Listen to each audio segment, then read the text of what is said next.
YouTubers, bonjour. Ouverture de vlog toujours dans la sérénité. Alors la sérénité rouennaise, métro, travaux. Nous sommes le mardi 24 mai 2022 et je sors de mon second rendez-vous avec la psy.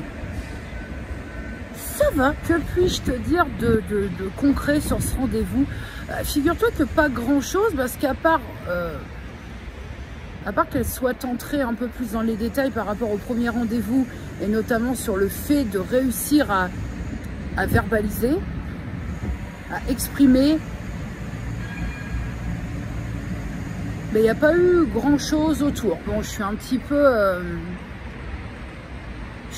dénuée, je suis un petit peu quelconque parce qu'elle fait quand même remonter des souvenirs pas très agréables.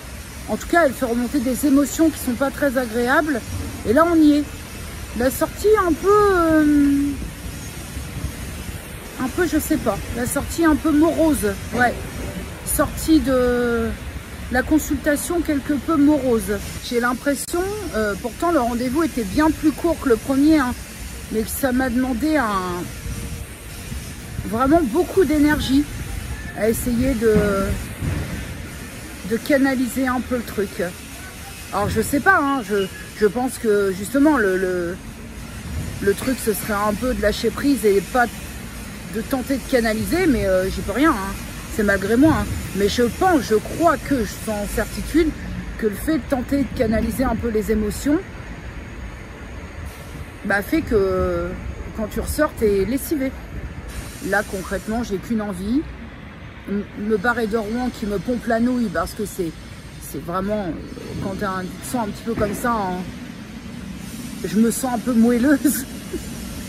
J'ai envie de calme, j'ai envie de rentrer chez moi, j'ai envie de me doucher, de me foutre en pige et d'être à ce soir pour aller me coucher, puis demain on y verra plus clair. J'ai trop fait ma maline au premier rendez-vous. Oui, ça va, mais tiens, regarde là, prends le contre-coup dans la gueule. Je me sens pas triste. Je me sens dénuée, c'est vraiment le terme. Et je me pose un tas de questions. Mais ça, on en reparlera à la maison parce que là, il y a quand même du passage hein, à se détendre sur les confidences. Listen to silence. Oh la régalade. Alors pourtant, je me plains hein, qu'ici, la route, elle est toujours bruyante. Mais comparativement à Rouen, là, c'est une promenade de santé. Je suis rentrée, je me suis lavée, je me suis démaquillée, je me suis décrassée de la pollution rouennaise. Et là, tant pis. Après l'heure, normalement, c'est plus l'heure, mais là... You ready? Là, c'est grave l'heure. C'est grave l'heure. Rendez-vous très bizarre. Je sais pas quoi t'en dire là, parce qu'il y a pas grand-chose, en fait, à... Je peux pas te rapporter quoi que ce soit parce qu'il ne s'est rien passé d'exceptionnel. Le seul truc, si tu veux, auquel je réfléchis là depuis que je suis sortie, je me dis, j'ai pris un troisième rendez-vous. Hein, enfin, on a convenu ensemble d'une troisième rencontre, puisqu'elle appelle pas ça des rendez-vous, elle appelle ça des rencontres. Mais c'est vrai que même si je vais me laisser porter et tenter un certain lâcher-prise quand je la vois, on n'est pas rendu, hein. En tout cas, je ne suis pas rendu parce que toi et moi, alors toi avec moi là-dedans, t'as rien à voir. Je ne suis pas rendu parce que je contrôle pas ça. Donc, l'interrogation que j'ai, c'est qu'est-ce qu'elle va pouvoir bien faire de moi? C'est-à-dire que avec l'accompagnement des ronflements de boubou, c'est-à-dire qu'en fait, j'ai le sentiment, hein, Après, c'est pas moi la professionnelle, mais j'ai le sentiment en fait qu'elle va tenter parce que c'est son job et parce que si je me suis... Comment je peux dire ça? Si je suis allée à sa rencontre, c'est parce que j'avais besoin d'aide. Ça, j'en ai conscience. Hein. Je suis pas encore abrutie, mais j'ai le sentiment qu'elle va chercher, en tout cas, plus ça va aller et plus ça va être le cas, qu'elle va chercher à débloquer un état de fait qui, je crois, ne sera pas débloquable. Alors, comment on fait? Même si j'essaie d'y mettre de la bonne volonté, c'est ce que je suis en train de te dire. Je suis pas en train de me braquer en disant « ouais, c'est moi qui ai toujours raison, de toute façon, patata ». Non, en y mettant de la bonne volonté, en essayant de travailler aux exercices, de travailler les exercices qu'elle me dit de faire. Alors, notamment à l'écriture, mais bon, il s'avère que l'écriture et moi, ça fait des années qu'on se côtoie, donc c'est pas comme si c'était quelque chose de nouveau. Je sais les bienfaits de l'écriture, donc je vais expliquer ça, hein, mais bon, pour autant, il y a un exercice avec l'écriture.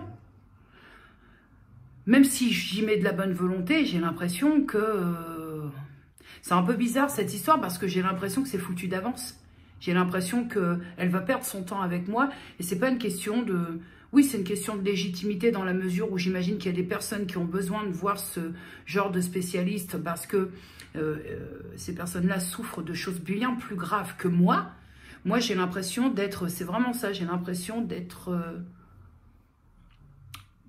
finalement, c'est pas le syndrome de l'imposteur, mais c'est que c'est le réel imposteur. J'ai l'impression vraiment d'être dans l'imposture et que ça veut pas dire ouais tout va bien, j'ai pas besoin d'aide, c'est pas ce que ça veut dire, mais c'est mon ressenti que j'ai besoin d'aide, mais de là à taper à la porte d'un psychiatre, je sais pas. C'est-à-dire que je voudrais pas lui faire perdre son temps et puis moi avec, parce que si ça ne donne rien, j'extrapole, je le sais, hein, mais c'est aussi des séances, des rencontres, comme elle dit, qui poussent un peu au cul au niveau de la réflexion. Hein. Alors après, je vais pas te mentir, hein, ça sert à rien de te dire oui, je vais faire ci, je vais faire ça. J'ai pris la décision d'aller consulter quelqu'un qui, hypothétiquement, peut m'aider, certes. C'est pour ça que j'abandonne pas, parce que... véritablement, là, de suite, en sortie, ce qui serait con en soi, hein, mais en sortie de deuxième... Qu'est-ce que c'est vilain, mais on aime faire ça en fait. En sortie de deuxième rencontre, si ça ne tenait qu'à moi, ça ne tient qu'à moi, mais un peu de respect quand même pour le travail du praticien, j'y retournerai pas. Parce que c'est pas parce que je m'y sens mal, c'est pas... Certes, hein, ça fait un petit peu mijoter un peu des choses, ça fait surtout remonter des choses, mais c'est pas que ça... C'est là vraiment cette impression, et je pense qu'au prochain rendez-vous, je vais un peu mettre ça sur la table en disant, j'ai l'impression, voilà, je vais vous dire mon ressenti, que vous allez tenter de débloquer quelque chose, et ce ne sera pas possible. Vraiment. Alors, peut-être parce que ça fait quasiment 10 ans que je suis comme ça, et qu'on ne balaye pas 10 ans en 2 séances, ça, j'en ai aussi très bien conscience, mais je ne sais pas en fait, comment tu veux... enlever, court-circuiter quelque chose quand tu sais dans ton fort intérieur que ce ne sera pas possible. Parce que tu ne peux pas accéder à quelque chose qui pour toi te semble insurmontable. Impossible à faire. Je sais pas. En tout cas, la chose qui est certaine, c'est que quand tu ressors de ce type de rendez-vous... c'est que la turbine à réflexion, elle y va plein but. Hein. Après, dans un même temps, ce qui est très gratifiant, hein, je vais te le dire, c'est qu'elle ne tarit pas de compliments. Et j'ai l'impression, je la connais pas, voilà, mais j'ai l'impression que c'est pas du compliment pour du compliment. Elle ne tarit pas de compliments dans ma façon d'exposer les choses. Elle me trouve très... Comment elle m'a dit? Lucide. Je lui ai dit, c'est peut-être un peu, quand je lui parlais, que mon discours est peut-être un peu négatif, un peu, j'ai tendance peut-être à voir les choses un peu trop de la manière sombre. Elle me dit non, moi je vous trouve plutôt très, très lucide et très objective, très objective. Voilà ce qu'elle m'a dit. Donc ça réconforte un petit peu parce que ça fait que tu te dis aussi, je suis pas complètement dans le faux par rapport à mes ressentis, ce sont quand même mes émotions. Donc, je suis pas non plus complètement dans le faux. Ça, en plus d'être un peu gratifiant, ça te rassure. Et en plus, sache que ce que je craignais, c'est-à-dire d'avoir vraiment un... Tu sais, qu'on sente qu'il y ait un froid entre ce type de praticien et moi. Pas que je prenne les choses de haut, parce que c'est pas le cas, je sais me tenir quand même, hein, mais qu'il y a un froid qui crée une distance, c'est même pas le cas. Non, c'est même pas le fait de me dire oui, elle comprend pas, elle comprend. Non, c'est même pas ça, c'est que comme je te le disais, je suis quand même la mieux placée pour savoir ce qui est débloquable ou pas. Alors certes, c'est elle la professionnelle, et ça, je vous l'accorde. Mais quand même, on est tout de même les mieux placés, nous, dans nos têtes, dans nos corps, pour savoir ce qui va pouvoir être expulsé, et de la bonne manière, même si ça doit passer par employer des manières qui décontenancent un petit peu, et puis savoir ce qui est ancré, et que ça va être très très chaud à virer. Alors elle a quelques pistes de thérapie à côté pour aider. Elle m'a fait part... comment ça s'appelle ces thérapies? Et donc je te disais avant qu'on soit coupé par un appel, puisque tu as pu le remarquer à la qualité exceptionnelle de cette image, je suis toujours de l'iPhone, c'est une, je sais pas comment on appelle ça, une méthode alternative qui a été proposée pour, par exemple, les personnes qui ont été victimes des attentats. Voilà, apparemment, ce serait quelque chose de très efficace pour les chocs post-traumatiques, les choses comme ça qu'on a du mal, sans humour aucun, mais moi, c'est un deuil avec lequel j'ai du mal à faire le deuil. L'EMDR, voilà, où elle m'a dit avec ça, j'ai obtenu de très bons résultats, en tout cas des choses qui aident le patient à avancer. Et elle me dit, c'est une piste qu'on pourrait peut-être mettre en avant. Essayez de vous renseigner un peu sur la question et voir ce que vous en pensez, mais c'est peut-être une piste qu'on pourrait travailler ensemble. Je te cache pas que ce qui me bloque un peu, en plus de tout ce que je ne sais pas, mais là, ce qui me bloque un peu, c'est que j'ai essayé aujourd'hui d'amener un peu dans la conversation une certaine causalité. C'est-à-dire que, de base, je viens la consulter, je viens pour ce problème, comment je peux dire ça? Oui, ce problème de poids, mais enfin, les origines. Voilà, je cherche à savoir la racine de ça qui fait que, oui, effectivement, je lui accorde peut-être que je me protège quelque part de quelque chose derrière mes kilos. Ça, je suis assez d'accord avec ce point de vue. Voilà, que ça me sert finalement de bouclier. À quoi, à qui, je ne sais pas, mais que ça me sert de bouclier. Ok. Mais c'est-à-dire que j'ai l'impression que dans tout ce qu'on échange là, avec ces deux rendez-vous, il n'y a pas de causalité. En fait, elle a complètement éludé ce truc de poids, et elle reste en boucle sur ce deuil compliqué, deuil pathologique. Alors je l'entends, c'est peut-être ça le nœud du problème, mais j'ai peut-être aussi besoin de l'entendre. J'ai peut-être aussi besoin d'entendre que oui, effectivement, ça peut être la base, la racine de plein de merde autour. Bref, bref, je vais cogiter, je vais laisser mûrir un petit peu ça, et puis, je pense que j'aviserai, tu sais, en temps réel, parce que là, bon, bah là, j'en sors. C'est vrai que je suis sortie un petit peu bizarre, hein, un petit peu, voilà, ça fait remonter comme je te le disais tout à l'heure, dans mon ronron très très calme, ça fait remonter des trucs que tu n'as peut-être pas spécialement envie de remonter, mais je pense aussi que c'est fait pour. Parce que pour nettoyer la merde, il faut d'abord la décoller. Mais c'est très étrange. Je suis pas ressortie triste, je suis ressortie vraiment vidée. C'est très étrange. Parce que je sais qu'il y a des personnes qui ressortent d'une séance chez un psychothérapeute sans dessus-dessous, complètement dévastées. Moi, c'est pas le cas, hein.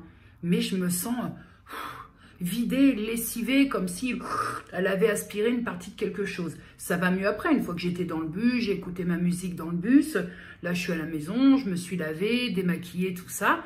J'ai eu l'impression, en me lavant, en me démaquillant, que je virais encore un peu de trucs. Mais ouais, je vais laisser macérer un peu tout ça, et puis une fois de plus, la soirée et la nuit m'apportent en tout cas souvent de bons conseils. Voilà pour le petit point rendez-vous psy du jour. Sale Glau. On est sur quel...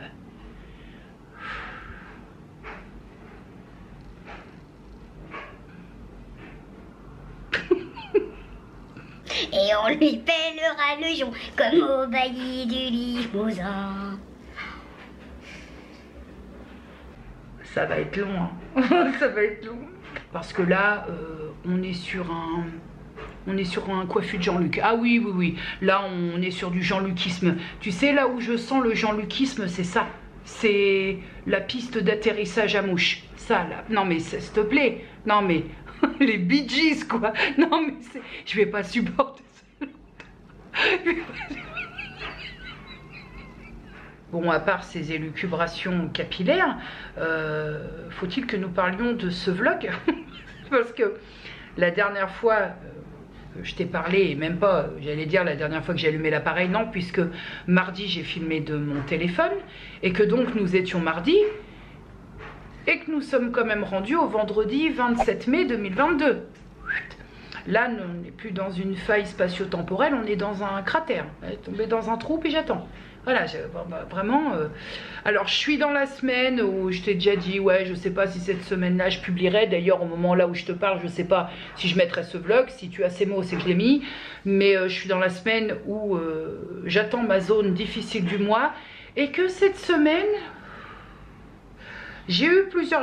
On est la veille là, hein. Je pense que c'est pour ce soir ou demain, mais c'est encore un peu compliqué au-delà de ce que tu connais, tu sais la chanson tous les mois maintenant, cette espèce d'état grippal, les douleurs partout, les courbatures partout.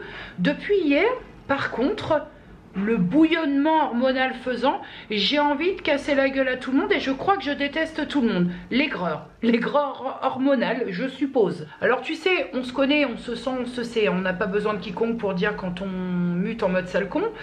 Hier j'ai senti que ça montait un petit peu, que j'avais un état un peu bizarre sans l'expliquer. Je me suis dit, ça va pas tarder. J'ai pris mon ordinateur, j'ai trié les photos, les vidéos, j'ai trié tous mes disques durs externes, j'ai classé, rangé, ordonné, mis du propre là-dedans. Et j'ai eu envie, je me suis dit, tu vas te mettre dans ta bulle, j'ai eu envie de reprendre mon blog. Pas mon vlog, mon blog. Donc j'ai pondu un article et aujourd'hui j'ai ouvert une nouvelle catégorie qui s'appelle Photothèque et j'ai publié une galerie photo sur des photos de l'île Maurice. Voilà, alors galerie Photothèque, ce ne seront que des photos personnelles, hein. Forcément, le but c'est pas de piocher des photos sur le net, ça n'a foutrement aucun intérêt de faire ça. Mais ça m'a détendu. Ça m'a détendu du bonnet, de la chaussure et tout ce qui va avec. D'ailleurs, mon petit cadet, déjà, ce qui est très simple sur le blog, c'est que tu sais, moi, les statistiques, les analytics et tout ça, moi, je comprends rien. Bon, et bah, figure-toi de te figurer que sur le blog, je suis sur un blog par le biais de WordPress. Et alors, je trouve que l'explication des statistiques c'est très clair, très simple. Et même pour une teubée comme moi, au niveau de la comprenette de tout ça, c'est vraiment très simple à comprendre. Et alors, j'ai partagé les articles uniquement sur Instagram et vous avez dépoté. Alors ici, je te fous ça en barre d'infos. Je crois qu'il y est déjà, je ne sais pas, je ne sais plus. Mais en tout cas, je te mets le blog en barre d'infos. J'ai fait un grand nettoyage sur mon blog, j'ai fait place nette, j'ai refait les catégories. Il ne sera pas dit qu'il y aura encore quelques modifs, peut-être l'ajout d'une autre catégorie, j'y réfléchis. Mais alors ça a tabassé, hein. Vraiment, évidemment, les commentaires sont soumis à approbation aussi sur le blog parce que c'est un moyen d'expression, le blog, que j'aime beaucoup parce que l'écrit, sans prétention aucune, c'est ma vie, hein, je fais ça depuis ça aussi. Maintenant, je crois que tu as compris. Mais j'y suis pas pour me faire emmerder. Donc je mets aussi des barrières. De toute façon, hein, je vais te dire ici, ailleurs, il y a malheureusement qu'en mettant des barrières où on peut faire quelque chose qu'on aime sans se faire polluer par les emmerdeurs. Voilà, ça peut pas être plus explicite, hein. Oui, effectivement, la YouTube World. Une nuit s'est passée entre la coupure d'hier et ce matin et... Tu sais ce que ça veut dire? Ça y est, on y est. Je suis... je ne sais pas. Je suis une douleur sur chaque centimètre carré de mon existence. J'en peux plus de cette période. Non, mais j'en peux plus de cette période. Alors quand j'entends certaines femmes me dire « Papy, attends, t'es pas encore arrivé à la ménopause ?» Est-ce que ça peut être pire que ça? J'ai l'impression d'avoir attrapé 3 grippes en même temps. D'avoir une gastro aussi en même temps. Et puis, de n'avoir pas dormi depuis 3 semaines. Alors, est-ce que ça peut être pire? Je ne sais pas. Et je suis en fin de visionnage de la vidéo de cette personne. Donc, cette personne dont je t'ai déjà parlé à plusieurs reprises, voilà, là tu la vois mieux, qui est donc Amy So Beauty, Amy de la chaîne Amy So Beauty. Et ce matin, j'ai visionné sa vidéo, mes coups de gueule, épisode 5, YouTube 2, puisqu'elle a déjà fait un épisode concernant un coup de gueule. Elle fait de façon assez régulière des vidéos mes coups de gueule, parce que elle a des choses à dire et c'est très bien quand on a une chaîne et qu'on se sert pour dire des choses. Et c'est une vidéo qui m'a beaucoup touchée, parce qu'il est vrai que j'ai déjà partagé à plusieurs reprises. Et en écoutant sa vidéo, je me suis dit, peut-être pas assez, bien que je ne sois pas dans les youtubeurs de la haute sphère, mais c'est une vidéo qui m'a fait beaucoup de peine, parce que moi, Amy, c'est une nana que je suis depuis très très très longtemps, et là, elle met en avant dans cette vidéo, donc elle donne elle raconte une anecdote alors, de chaîne que je ne citerai pas, parce que je ne les connais pas. Une anecdote qui, en gros, met en avant la facilité qu'on peut avoir quand on est un youtubeur de la haute sphère à créer une chaîne. En fait, c'est un youtubeur qui, si j'ai bien compris, dans les grandes lignes, a pris le pari dans un live ou Twitch, je ne sais plus quoi, d'ouvrir une chaîne et de ramener les abonnés. Et en à peine quelques minutes, si je puis dire, il y avait 98 000 abonnés sur cette chaîne. Sans qu'il y ait aucun contenu, sans qu'il n'y ait aucune construction autour de cette chaîne. Voilà, juste comme ça, le pari de dire, allez, on ouvre une chaîne et puis faites péter les abonnés. Et c'est une chaîne qui est pas loin de 100 000 abonnés et qui ne contient absolument rien. Donc Amy mettait ça en avant, et surtout mettait en avant le fait qu'elle elle se démène, et c'est vrai, elle se démène pour essayer d'apporter une certaine qualité avec ses possibilités, comment je peux dire ça, des contenus en essayant de varier. Elle essaie de se donner, et c'est bien vrai, et ça c'est quelque chose dont j'avais déjà parlé sur ma chaîne, que je trouve que parfois c'est pas juste, parce que Amy So Beauty et d'autres de ce qu'on appelle petits youtubeurs font autant que certaines voilà, bébés youtubeurs, micro youtubeurs, je sais pas à quel moment dans les chiffres, dans quelle catégorie on peut se classer, mais en tout cas elle fait autant que, par exemple, je vais m'incorporer dedans, elle fait autant, si ce n'est plus que moi, mais sa chaîne n'arrive pas à, je vais reprendre son terme, sa chaîne et certaines de ses vidéos, la plupart de ses vidéos n'arrivent pas à popper, voilà. C'est son terme à elle, elle n'arrive pas à décoller, plus dans mon jargon à moi. Je me suis posé la question, qu'est-ce qui marche, qu'est-ce qui peut popper, pour reprendre le terme d'Amy, aujourd'hui, quand tu as une chaîne YouTube et que tu es un petit à moyen youtubeur, à moyen créateur de contenu. Le vlog, ça c'est indiscutable. Le haul Shein, ça va de soi. Le haul Shein fait c'est le haul Shein, même si c'est ton choix de ne pas passer par le biais de Shein, et que même si tu as été approché par Shein, même si c'est ton choix parce que ce n'est pas ton mode de consommation, et attention, ne me fais pas dire ce que j'ai pas dit, je suis pas en train de te dire Shein, je m'en fous puisque je consomme seconde main, tu te dis putain, je vais te dire une vérité, tu te dis putain.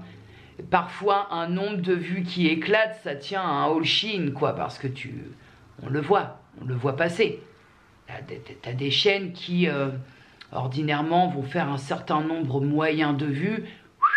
Dès qu'il y a un haul Shein ou qu'il y a un haul action bien titré, parce qu'il y a le titre qui vient avec, c'est l'envolée fantastique.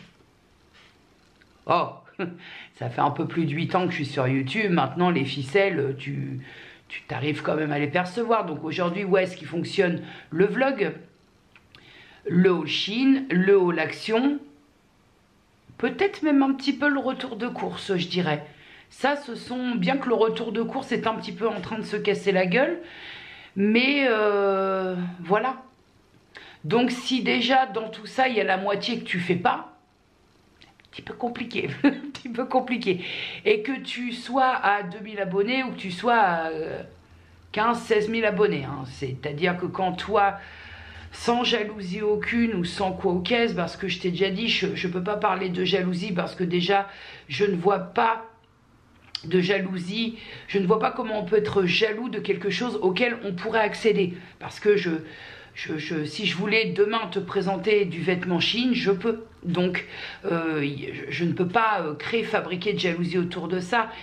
Mais dans l'idée, comme c'est pas ma façon de consommer, c'est un peu démoralisant quand toi en amont, t'as bossé un peu une vidéo, voilà, il y a du travail un petit peu autour de la vidéo, que ta vidéo va faire un nombre de vues bon, et qu'à côté, tu as un haul Chine qui sort, peu importe la chaîne, hein, et feu d'artifice, 14 juillet et tout. Tu te dis, ouais, ouais, voilà, c'est un peu désolant. Voilà, sans que ce soit de la jalousie ou de la mauvaiseté, c'est un peu désolant. Je comprends complètement ce que veut dire Amy dans sa vidéo, parce que même si elle et moi, je pense qu'on n'a pas loin d'avoir le même temps de chaîne. Non, je crois qu'Amy, elle était là avant moi même, me semble. Moi, ça fait un peu plus de 8 ans, là. Au mois d'avril, ça fait 8 ans de chaîne créée. Mais moi, j'ai commencé un peu plus tard. Mais sinon, si on parle de chaîne créée, depuis le mois d'avril, j'ai passé le palier des 8 ans. Je crois qu'Amy, c'est un peu plus. Mais je comprends ce qu'elle veut dire dans la mesure où, au-delà du fait de dire c'est pas juste, disons qu'il n'y a pas... il n'y a aucune équité sur YouTube. Aucune. Je vais t'expliquer un truc parce que j'ai réfléchi à tout ça. Fut un temps où j'hésitais pas à partager les copines, j'hésitais pas à parler de la chaîne pour donner un petit coup de pouce à certaines créatrices de contenu, et j'en suis revenue. J'en suis revenue pour plusieurs raisons avec le temps. Déjà, la première raison qui fait que j'en suis revenue, c'est que malheureusement, quand tu vas essayer de donner toi-même tes créatrices de contenu et que tu vas essayer de donner un coup de pouce pour du soutien, la première chose, c'est que si les personnes qui te suivent vont sur la chaîne de cette personne, à un moment donné, quand il y a une petite couille dans le pâté, alors les personnes à qui tu as recommandé d'aller voir cette chaîne, d'un coup d'un seul, te prennent pour le secrétariat de la personne que tu as recommandé. Et ça me gonfle. Ça, je le dis tout net, ça me gonfle parce que il y a un truc qui va pas, ou il y a quelque chose que tu ne comprends pas. Adresse-toi au créateur quand le créateur a mis à disposition des moyens pour joindre. Je ne peux pas savoir, même si je vous recommande tel ou tel créateur de contenu parce que je l'aime beaucoup, je ne peux pas savoir ce qui se passe dans sa vie, dans sa tête ou dans sa YouTubance du moment, si je puis dire. Comment je vais aborder ça? Le deuxième point qui fait que je me suis beaucoup calmé le gonzal sur le partage d'autres chaînes, c'est que si à un moment, pour des raisons X, Y, Z, tu ne le fais plus, j'ai le sentiment, alors peut-être après c'est un sentiment qui est biaisé, mais j'ai le sentiment, c'est qu'à partir du moment où tu le fais plus, bah pourquoi tu fais plus?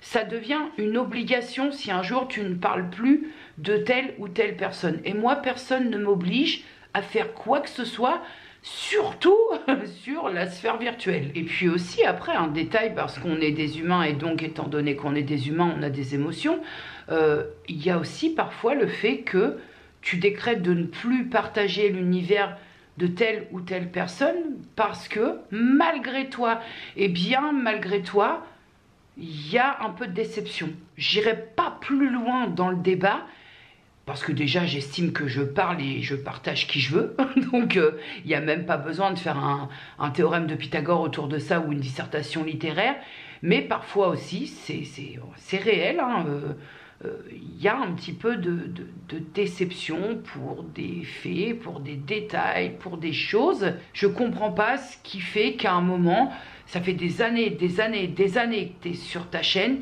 et que ça grimpe pas. Voilà. Alors, est-ce que c'est uniquement lié au fait que des créateurs de contenu dans la plus haute sphère ne partagent pas? Je sais pas.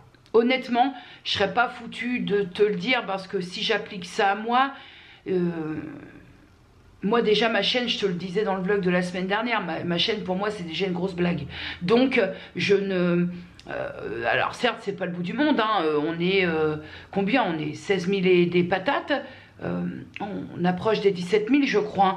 Mais déjà en 8 ans c'est pas non plus la folie, mais déjà, enfin je veux dire,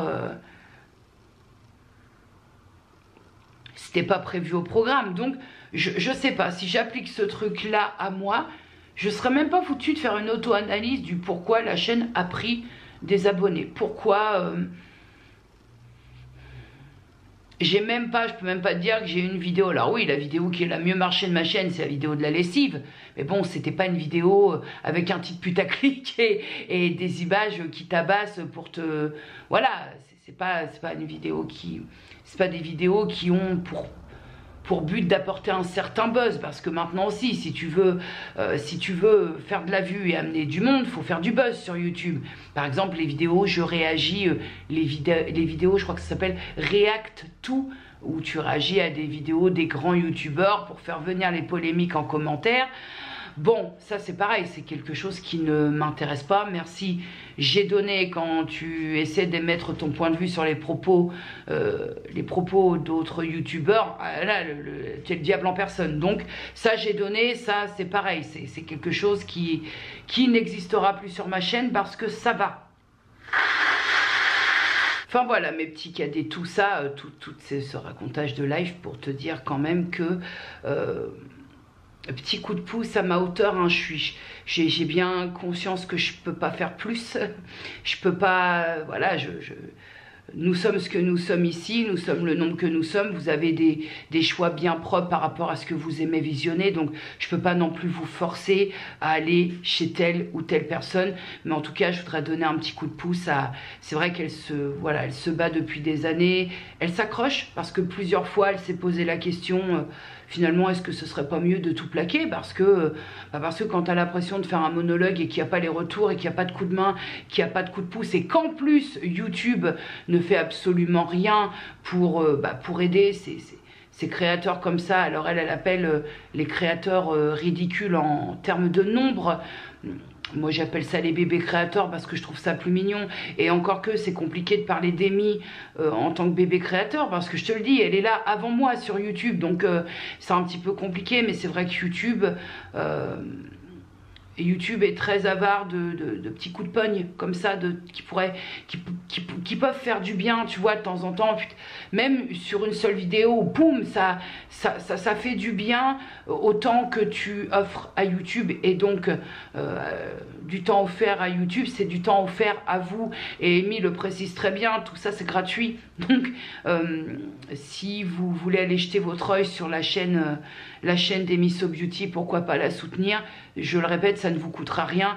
Je mets en barre d'infos sa chaîne, je l'arrobase ou mets son lien si je peux pas l'arrobaser, mais allez y jeter un petit coup d'œil parce que elle m'a... Voilà, j'ai ressenti un petit peu, elle était même pas en colère dans cette vidéo coup de gueule, j'ai ressenti sa peine et ça me fait de la peine. Voilà, donc...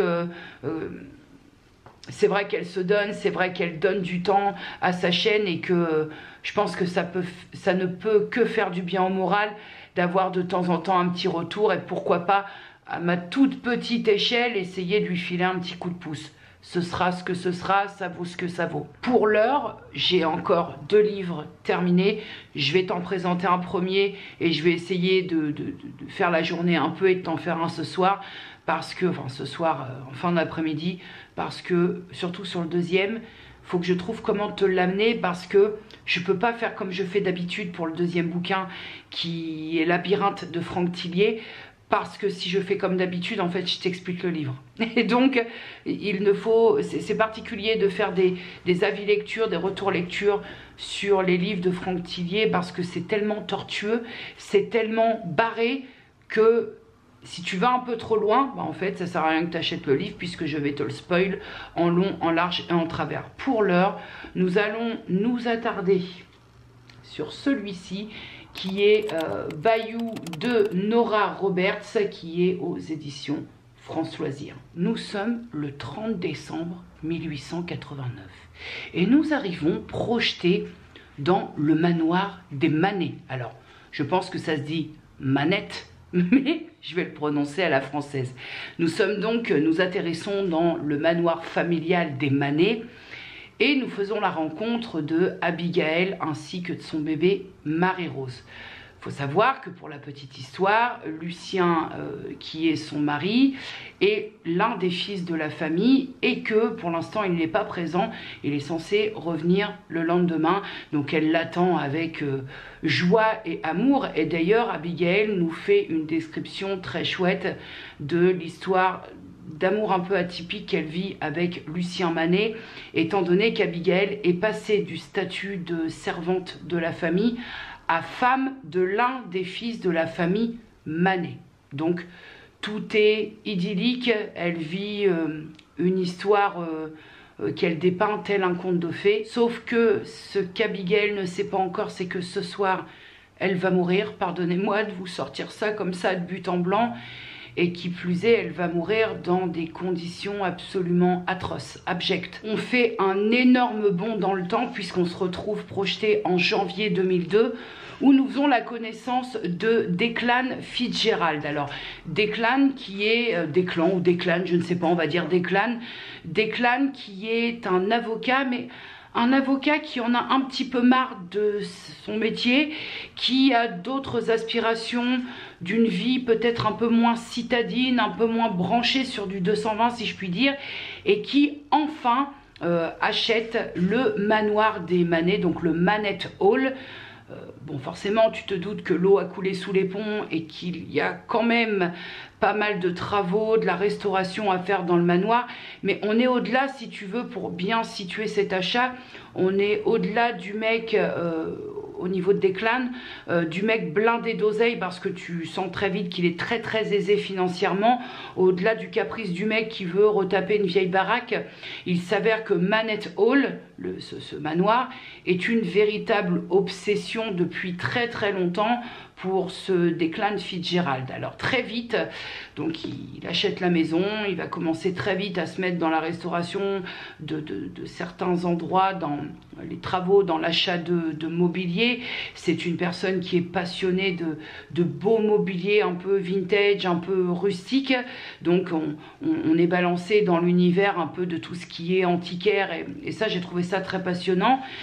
Mais très vite, alors qu'il est en plein boom, parce que c'est des journées de boulot interminables, des journées entières pour essayer de rendre cet endroit habitable, très vite, quelques petits phénomènes un peu curieux vont se passer dans le manoir des Manet, qui a quand même une histoire assez lourde, compte tenu que, je te rappelle que quelqu'un a été tué dans ce manoir. Donc il va commencer à avoir des choses qui n'existent pas, des bruits, des pleurs de bébé, des hurlements.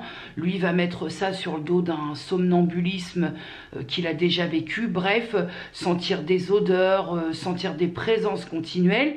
Donc très vite, tout ça, ça va se mettre en place, mais sans pour autant, il a tellement l'impression qu'il a son rôle à jouer dans ce manoir qu'aucun de ces éléments un peu perturbateurs qui se passent lui ne le perturbe, hein. Alors lui, non, il se dit, si j'entends et je vois ça, c'est qu'il y a forcément une bonne raison et que je vais essayer de creuser la piste.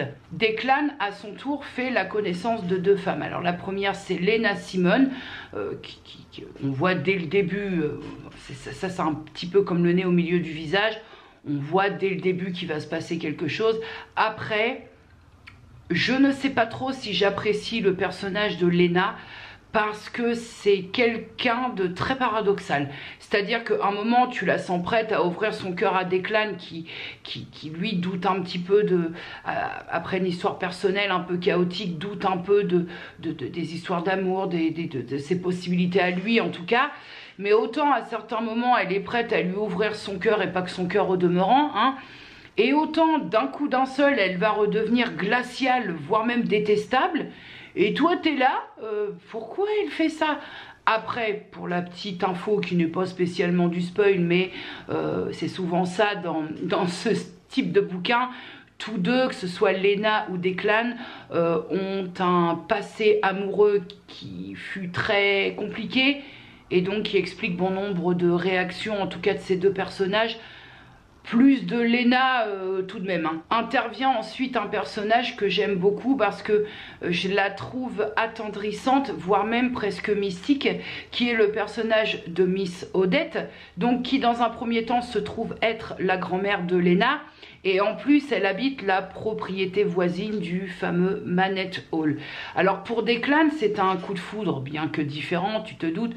Miss Odette c'est la grand-mère, donc bon, par rapport à l'âge, mais Declan Fitzgerald a un vrai coup de foudre pour ces deux femmes, plutôt amoureux pour Lena et plutôt un petit peu maternel pour Miss Odette. Mais surtout, notre petit Declan, lui, ce qu'il comprend, c'est que Miss Odette aidée de Lena vont pouvoir à leur tour l'aider à comprendre l'histoire du manoir qu'il est en train de rénover.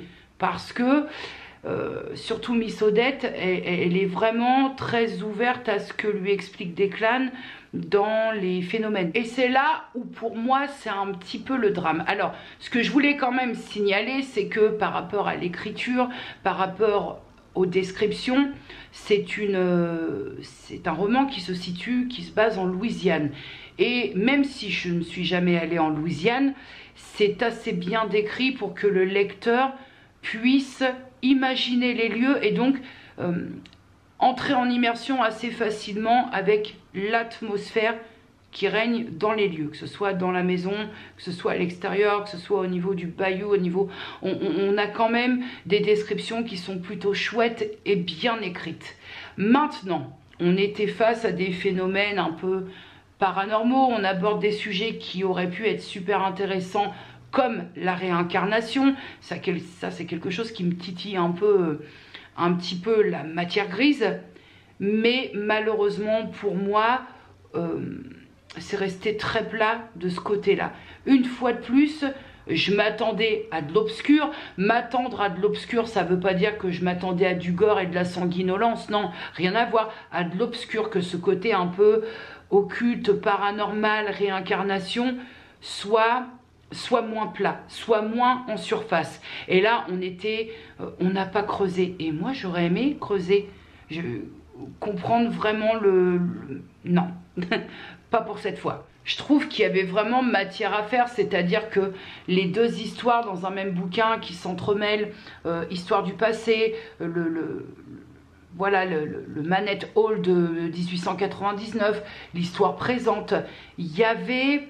la réincarnation surtout, voilà, sans en dire trop, mais il y avait des sujets qui auraient pu être abordés de façon plus concise, plus détaillée.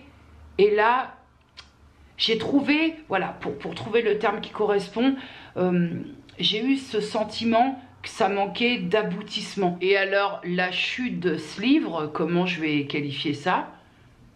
Déconcertante, on en sera moins. Surprenante, et surtout le plus chiant, c'est que la chute, je la trouve presque bâclée. En bref, je n'ai pas réellement agrippé à cette lecture. J'ai pas non plus eu d'accroche particulière pour les personnages, si ce n'est exception faite pour Miss Odette, que j'ai trouvé attendrissante, et ce côté un peu mystique que j'ai beaucoup aimé, qui fait, tu sais, dans les séries un peu où il y a des sorcières, tu sais, tu la connoterais un peu à la reine des sorcières, sans que ce soit à ce point mystique, hein, attention, mais voilà, où elle sait la voix de la sagesse, elle sait des choses, mais voilà, à part Miss Odette, c'est vrai que j'ai pas eu d'accroche particulière pour les deux personnages principaux en tout cas. Et puis c'est surtout cette lecture comme ça de surface, il me manque des détails qui font que j'ai le sentiment d'une lecture de surface, et donc par conséquent j'imagine cette impression d'inachevé. La chute, ah bon, qu'est-ce que c'est? C'est un peu dommage parce que malgré tout c'est un roman qui est hyper fluide, qui se lit vite et très bien, mais bon, me manquait un petit quelque chose. Voilà ma YouTube Words et je te ferai le Franck Tillier tout à l'heure. Là, ici, il est précisément 10h41. Je vais aller faire un tout petit peu de ménage. Je te le dis aujourd'hui, vu l'état, je vais pas me fouler la kiroukounette. D'accord. Et on se reprend tout à l'heure. De toute façon, c'est fait tous les jours. Donc à un moment donné, les jours où faut se détendre parce que ça tiraille de partout. Je te dis, hein, c'est des courbatures. J'ai l'impression que j'ai fait 17 heures de sport hier. Et puis on se reprend tout à l'heure. À tout à l'heure. Enfin, tout de suite pour toi, magie du montage oblige. 6.5 hours later. Mon petit cadet. Je sais pas si je vais avoir la foi là après de te faire l'avis lecture sur Franck Tillier, mais sinon je le ferai la semaine prochaine. Donc comme tous les samedis depuis quelques semaines, ce soir je suis allée manger en famille avec ma maman, ma soeur, ma fille, et ce soir c'était un petit peu tristouné parce que ma soeur elle a craqué, parce que il y a des choses qui sont pas faciles et parfois l'armure elle se fendit et c'est compliqué à gérer émotionnellement pour moi parce que ma soeur c'est comment dire, ma soeur c'est quelqu'un de très positif, de très fort mentalement, et quand on voit un peu que ça se fissure, c'est pas facile pour moi de voir ma soeur en larmes et de craquer parce qu'il faut que ça sorte.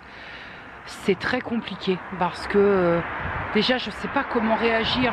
J'ai envie de lui faire un gros câlin quand c'est comme ça, mais ma soeur elle est pas tactile pour 2 ronds de flanc et j'essaie de trouver les mots. Je suis comment, je sais pas que je suis mal à l'aise, mais c'est que je suis maladroite et j'essaie de tourner à l'humour pour alors que j'ai qu'une envie, c'est de pleurer avec elle. D'ailleurs j'ai pleuré avec elle, mais c'est pas facile, c'est pas facile. De toute façon, qui a dit qu'une séparation c'était facile, même quand elle est, on va dire, alors là je peux pas dire qu'elle est en commun accord, mais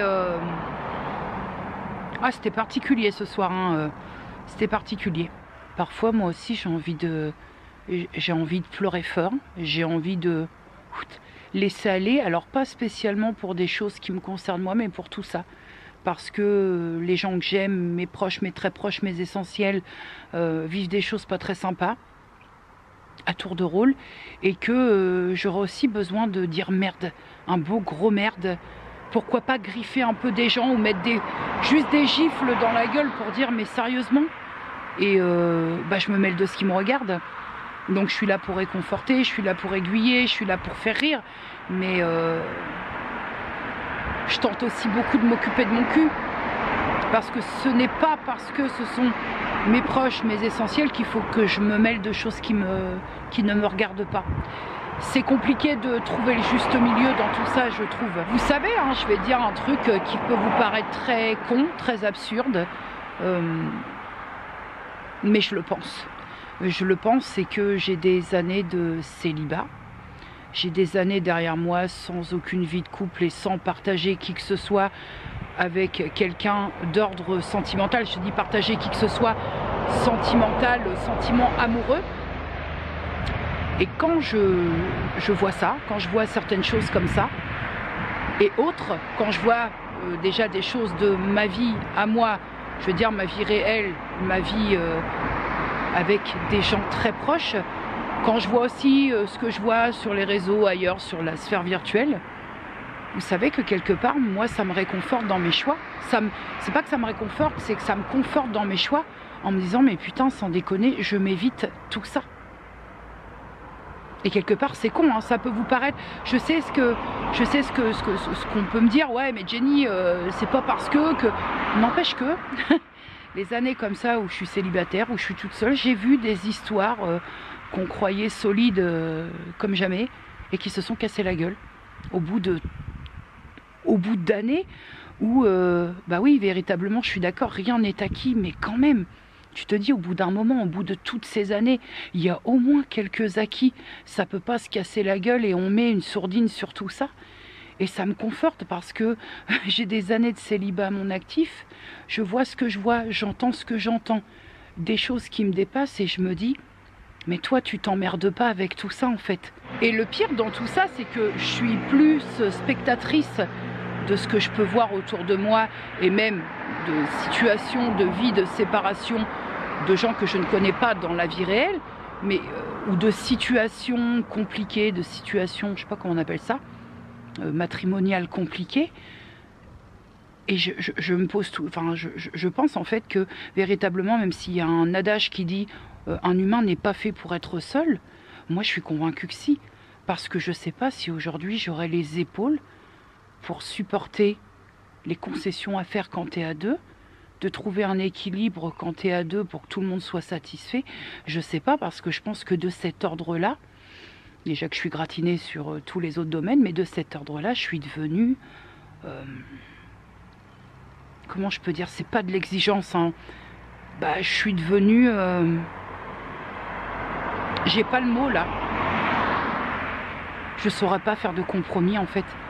D'où le fait de me conforter dans le truc de être avec quelqu'un actuellement, ce serait risquer de lui pourrir l'existence. Et donc on ne fait pas ça quand on a un tant soit peu de respect pour soi, et puis hypothétiquement pour l'autre. Et puis de toute façon, je crois que l'opposé s'applique. Est-ce qu'il y a un mec dans ce bas monde qui serait susceptible de me supporter, de me supporter moi, avec mes habitudes de vieille célibataire, avec tout ce qui va avec la personne que je suis, les insomnies, le fait d'avoir pris cette grosse habitude depuis toutes ces années de faire ce que je veux quand je veux sans avoir à faire de concessions. Compliqué. Et véritablement, j'ai 44 ans. Je crois qu'en repartant très loin en arrière, très très loin, je pense que j'étais pas spécialement faite pour la vie de couple. Ouais, je crois que c'est ça, le terme est le bon, les concessions, les compromis qu'on doit faire quand on est en couple, ça me convenait pas déjà. Je me souviens à la base de la base, ça me convenait pas. Et je pense que comme ça ne me convenait pas, je me braquais. Et je dis pas que ma séparation, j'ai eu plusieurs... sans rentrer dans les détails, mais j'ai eu quand même plusieurs copains dans ma vie, mais il y en a un qui a compté plus qu'un autre, puisque c'est la personne avec qui j'ai fait mon enfant. Mais je pense qu'avec le recul, il y avait des torts des deux côtés, mais je pense aussi vraiment que j'étais pas faite pour la vie à deux, véritablement.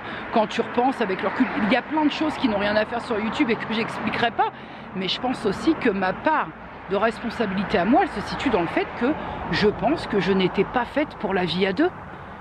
Et je crois que véritablement, il faut prendre ça en compte. L'adage qui dit « ouais, aucun humain n'est fait pour vivre seul », moi je vous garantis que c'est pas vrai. Et je crois que quand on n'est pas fait pour la vie à deux, quand on n'est pas fait pour partager sa vie avec quelqu'un, je pense que malgré soi, il se pourrait qu'on pourrisse sans le vouloir, hein. Vraiment malgré soi, qu'on pourrisse la vie de l'autre. Alors... après, on se pourrit mutuellement à chacun avec sa petite méthode, mais je crois que quand... déjà, nous, dans notre cas, on était jeunes quand même. On était jeunes, on a peut-être fait les choses un peu trop vite, mais je pense que lui, il avait ses défauts, et moi, je pense que j'avais les miens, dans la mesure où j'ai cru que je serais apte, en plus du jeune âge, mais je serais apte pour une vie de couple à deux, parce qu'il y avait les sentiments, il y avait de très forts sentiments, et malgré tout, non. Je crois pas que j'étais prête et que je crois même pas aujourd'hui à plus de 20 ans, en plus, que je serais prête aujourd'hui à partager. Je sais même pas, même si je serais prête à avoir quelqu'un vraiment, même si on on serait sur du chacun chez soi, je sais même pas si j'aurais envie. Vraiment, je n'en ai pas le désir, je n'ai pas de désir tout court. Hein. Ce serait, si j'essaye de me projeter comme ça en une fraction de seconde, ah ouais non, ce serait pas respecter l'autre de toute façon, puisque déjà tu pars d'un... Donc si tu pars d'un... c'est pas bon, c'est pas bon. Mais plus le temps passe, je vois un peu ce qui se passe dans la vie des autres, dans la vie qui se fait et qui se défait, sentimentalement parlant. Et plus je vois, plus je constate, et plus je me dis, franchement, plus je me sens confortée dans mes choix de vie, ou de non-vie, selon comment tu le perçois. Mais quand je vois tout ça, je me dis, putain, t'as au moins pas cette merde-là sur le dos, de devoir gérer le chagrin d'une séparation. C'est quand même immonde à vivre. T'as l'impression que tu vas jamais sortir de cette phase de tristesse, de cette difficulté. C'est immonde, hein. Je l'ai quand même vécu une fois dans ma vie, une ou deux fois dans ma vie. Tu te dis, je veux pas en voir le bout, quoi. Tout s'écroule là, c'est comment je vais faire, comment je vais remonter la pente, comment je vais me sortir de cette tristesse. Parce que moi je me souviens, c'était quand même... Alors la tristesse infinie, non, parce que la tristesse infinie c'est encore un autre chapitre, mais de cet état de te dire... je suis toute seule. Après, surtout quand ça fait beaucoup d'années. Ouais, franchement, ça me... Maintenant, là, avec le recul, je suis confortée à donf dans les choix que j'ai faits. Parce que oui, on aura beau dire, mais c'est des choix de fait de... J'ai eu quand même, tu te doutes bien, j'ai des années de célibat, mais j'ai eu des occasions, que j'ai... des occasions, je ne vais pas dire que j'ai refusé, mais des occasions auxquelles je n'ai pas répondu par la positive, tout en expliquant le pourquoi du comment, que c'était pas forcément parce que le mec ne me correspondait pas ou quoi aux caisses, mais c'est parce que, sous prétexte qu'un humain, qu'il se dit qu'un humain n'est pas fait pour être seul, tu dois donc ne pas être seul. Et dans l'absolu, que ça se termine en eau de boudin, expression de 1802, mais que ça se termine en eau de boudin comme ça, je suis pas sûre. Après, on va pas se mentir, le schéma classique, on va dire la normalité, la pseudo-normalité à la peau dure. Hein. Moi, je trouve que ça fait partie quand même de ce qu'on appelle les croyances limitantes, un petit peu. Sous le simple prétexte qu'il est bon de dire que l'humain n'est pas fait pour être seul et que c'est pas possible. Hein. Moi, j'ai même lu parfois, de toute façon, les gens qui disent être bien tout seul, c'est pour se convaincre, parce qu'ils n'ont pas le choix. Alors déjà, oui, sachez qu'on peut avoir le choix. Voilà, le célibat n'est pas que subi, c'est un peu comme la solitude. Hein. C'est pas forcément subi déjà, et que faut admettre que si je pense que quand on admet un pan de quelque chose, il faut savoir admettre que l'autre pan existe. C'est-à-dire qu'il y a des personnes qui ne sont pas faites pour vivre seules. Ça, c'est indiscutable. Alors, pourquoi on discute quand c'est l'autre côté? Pourquoi on discute le fait qu'il n'est pas admissible, il n'est pas concevable qu'un humain puisse vivre tout seul? Pourquoi est-ce que l'un est complètement concevable et pas l'autre? Parce qu'on est face à une croyance limitante. Parce que ouais, l'humain tout seul, il est pas capable de se démerder tout seul. Détrompez-vous, hein. Détrompez-vous, au contraire, je pense qu'on...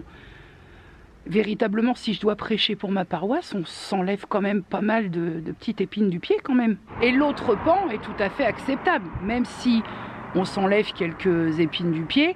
Bon, faut pas se leurrer, il y a des moments, oui, on est un petit peu comme tout le monde, mais ça ne reste que des instants, des tout petits instants où, oui, là, on aimerait échanger avec quelqu'un, on aimerait partager ce qu'on fait avec quelqu'un, mais on a fait le choix de non.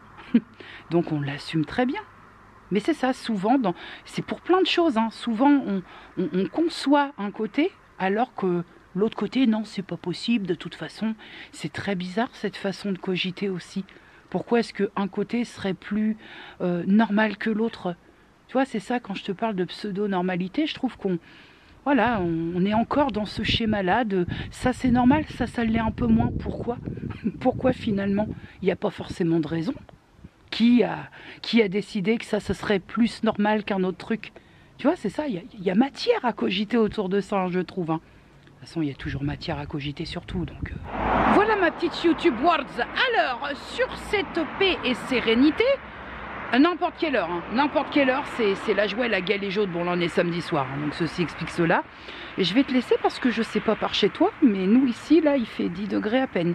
Donc, est-ce qu'il y a de la buée? Non, il fait 10 degrés à peine et je commence à me peler le moulichetto. Je vais finir ce vlog et puis ce sera très bien. Je te ferai l'avis lecture. J'ai pas repris de lecture là, donc peut-être qu'il y en aura un autre. Là, peut-être demain, je vais lire un petit peu. Mais je te ferai l'avis sur le roman Labyrinthe de Franck Tillier dans le vlog de la semaine prochaine, si tu veux bien, parce que là, j'ai la flemme. Voilà, tout simplement, j'ai la flemme. Et puis, prenez soin de vous, prenez soin des gens que vous aimez, dites-leur que vous les aimez. Des bisous et à mercredi.